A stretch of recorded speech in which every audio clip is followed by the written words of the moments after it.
ครับสึกสบายดีบรรดาแผ่นเป็นทุกท่านเนาะเห็นมากหน้าหลายตาโอ้ยพี่น้องม้วนๆนะพี่น้องเนาะช่วงนี้ก็ชุบินน้อยดาวใจพี่น้องสารคามยังขายเฮียอยู่พี่น้องชุบินน้อยดาวใจมาห่วมพี่น้องบรรดาแผ่นเป็นเนาะตอนภาคคำบดีมาจากสต็อกตันโอ้สักเสียเลยพี่น้องบรรดาแผ่นเป็นได้ไหนพี่น้องม้วนยี่บอพี่น้องโอ้ก็หน่อยเห็นว่าเบิร์ดเดย์พอดีหลานสาววะสั่งซี่แหละบุญคำนำสู่เด้อขอให้ท่านร่ำรวยทั้งสุขภาพและเงินทองให้พ่อแม่ที่ดูแลเพื่อนเนี่ยมั่นยืนสืบสายเขาเป็นคนลาวเนาะพี่น้องเนาะยุ่ยใสกระใจใกล้พี่น้อง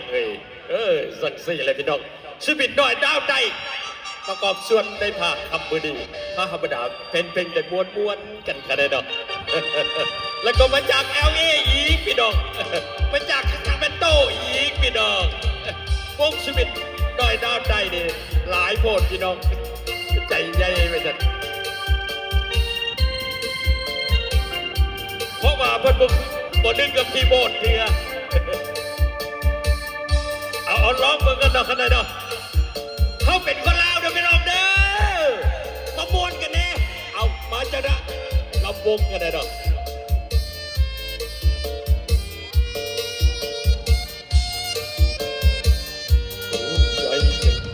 ภูมิใจกันเถิดที่เขาเกิดมาเป็นคนลาวแผ่นดินลันสร้างผมขาวเป็นลาวนัดคนใจซื่อ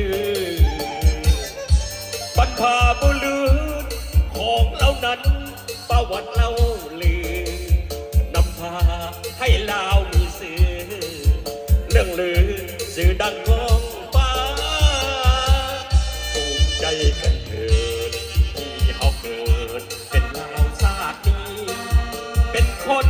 บนเสื้อชาติดีศักดิ์ศรีเราดีสุขาเขามีแผ่นดินมีทรัพย์สินบ้านเรือนไรนาเขามีภูเขาป่าสืบเลี้ยงกันมาชั่วนาปีอยากหาเขาหากันด้วยใจจริงบอกเคยชุ่มสิ่งหาสิ่งอื่นเข้ามาเล่าวี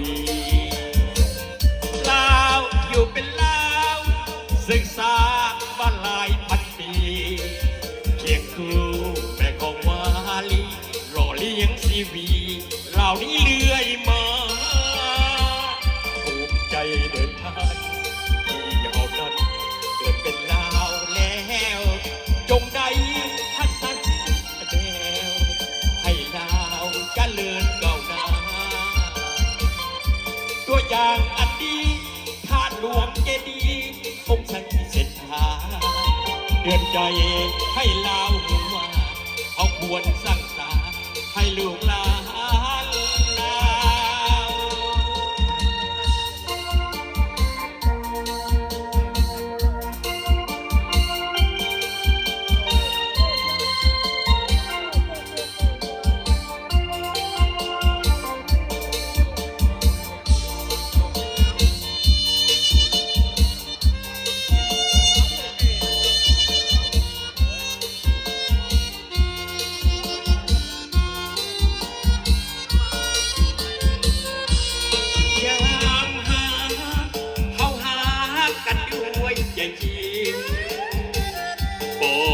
ช่วงสิ่ง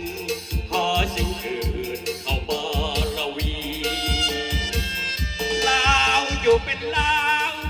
ศึกษามาหลายพันปีเคียงคู่แม่ของวาลีหล่อเลี้ยงชีวีเหล่านี้เลื่อยมา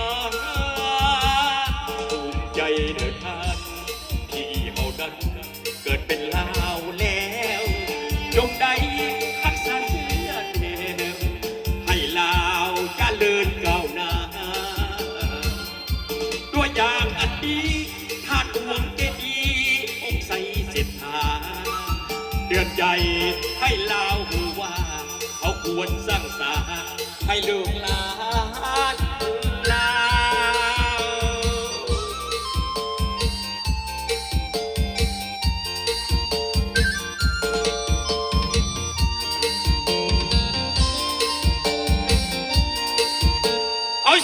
ขอเชิญทานเล่นดอกมาจากซาคราเมนโตว่าสั่นละก็ได้สต็อกเต้นซาคราเมนโตเอาทานเล่นดอกหมายยาวให้บรรดาแผ่นดินม้วนๆกันเลยดอกสุบิดน้อยดาวใจนะพี่น้อง สารคามในวันนั้นมาถือพี่น้อง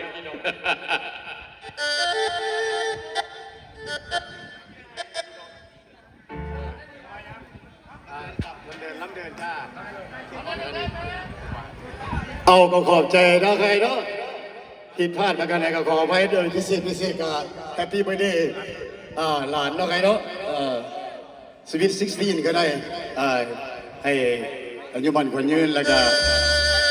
อยากทำพิเศษให้เจ้าภาพคนนะใครเนาะขอบใจที่ให้โอกาสเดี๋ยวพิเศษวงดนตรีนุ่มสีโคตรเนาะใครเนาะขอบใจเด้อให้โอกาสขึ้นมาร้องเพลงนำก็ได้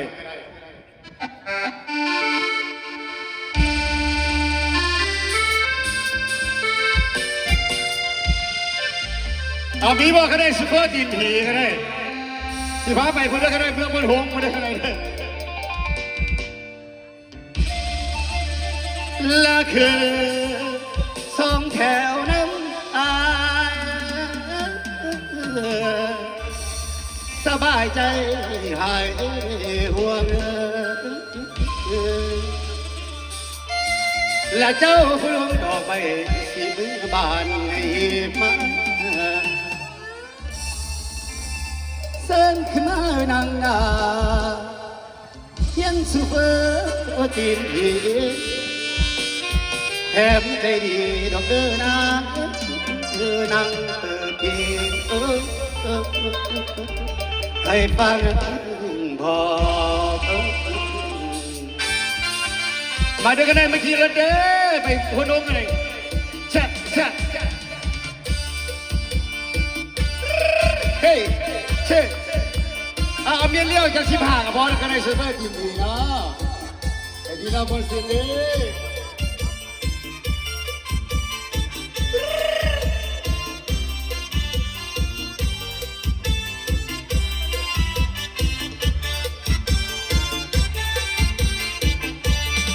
ขึ้นมาเลยน้องเอ๋ยอย่าไว้วันขึ้นรถโดยสารบอต้องยานขึ้นดีต้องสิไปไกลๆบอกเลยผู้สาวนักเพลงและท่านผู้เฒ่าเสียเงินขึ้นมาเลยผมจะเลยทางนั้นส่วนแม่ค้าเขาซื้อถึงทางหลังเป็นการดีรับรองขอผิดหวังจะคอยแล้วมาขอให้ดีป่วยไวไปใส่น้องรัก52ไอ้เมื่อวานที่ไปสากาสากาคนหุ่นนั้นให้มาหรือน้องลาที่ทั้งแบงตาเพื่ออย่าสู้กันเด้อนะให้ป้ารำไปจงเห็นใจหนุ่มซ้อมแถวบนนี้ขับรถลายดิยังบ่มีลูกมี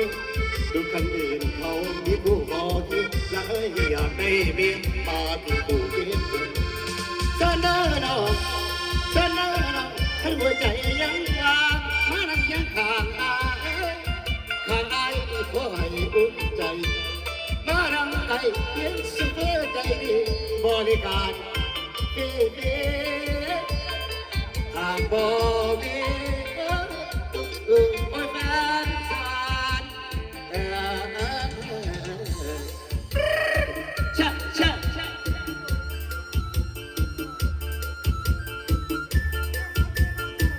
ขอบใจพี่น้องเนื้อขอบใจน้ำเดือนซื้อทุกท่านก็ได้ม้วนซื้อกันที่นี่พิเศษเพื่อนได้หลานเนาะให้เนาะ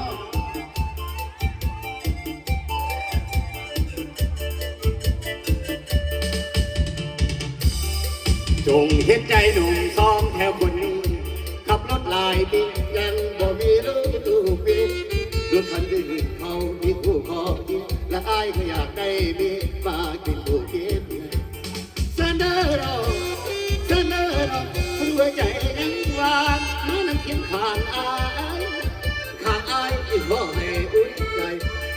มาดังไกลยิ่งซุปเปอร์ทีมผีบริการ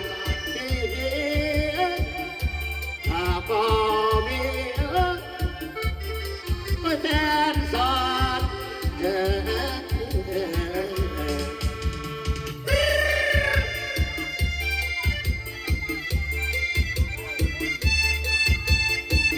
เอาขอบใจนะใครนะผม เบียร์เป็นนักร้องใหม่ๆมันวนมันทำกันขึ้นซอยกันไม่เป็นไรเด้อขอบแกก็ส่งเสียงหวานก็ได้ขอบแกพวกนี้ตีสีโคตรก็ได้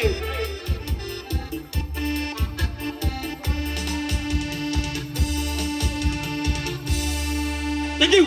เราขอบใจกันเลยเนาะเอาชุดต่อไปขอเชิญทานซันนี่ที่เดินทางมาจากลิเวอร์ไซด์แคลิฟอร์เนียเอาขอเชิญดันกันเลยเนาะสังซี่เล็กบรรดาแบนดิ้งซึ่งเป็นน้อยดาวใดดิมวนได้ไปน้องเด้อพากันมวนเด้อบริโภคเด้อเห็นว่าบริโภคเป็นตอนทับอย่างดีพี่น้องเนาะเอาผมขอบใจเด้ออาจารย์คีย์บอร์ดทางนี้ก็ดีนักห้องทางนี้ก็ดีเอาผมกับทานเลยกันเนาะไปเดี๋ยวพี่น้องเนาะเอาขอขอบใจเนาะเอาเบอร์ที่ของหลานน้อยเนาะเอาวันนี้ขอมอบระวงให้พิเศษเป็นแขกทุกท่านเนาะระวงบ้านเราขอเชิญทุกท่านเนาะ